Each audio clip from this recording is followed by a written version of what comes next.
Hello' দোস্ত, welcome to my channel Amin's blog. আপোনালোকে জানেনে আমাৰ জীৱনটো কিহৰ দৰে, মানে কেনেকুৱা হয়নে নহয় কথাটো? আমাৰ জীৱনটো, মানুহৰ যিটো জীৱনটো মানে এটা গেমৰ নিচিনা। কোনটো গেমৰ লগত যাক আমি এক্সাম্পল হিচাপে তাক উদাহৰণ স্বৰূপে বা ধৰিব পাৰো, লাইক টেম্পল ৰান গেম। যেনেকৈ টেম্পল ৰান গেমটো সকলোৱে খেলিছে চাগে, হয়?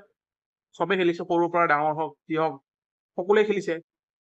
সেই গেমটোত প্ৰতিটো মুহূৰ্তত এটা এটা বিপদ আহে, মানে এটা এটা টাস্ক আহে, যিটো আপুনি যেনেকে চাইডত যাব লাগে, জাম্প কৰিব লাগে, তলেদি যাব লাগে, চুচুৰি যাব লাগে, কেতিয়াবা পটককে জুই ওলাই আহে, কেতিয়াবা ড্ৰাগন ওলাই আহে, হয়নে নহয়? চাওক, মানুহৰ জীৱনটো চেম তেনেকুৱাই।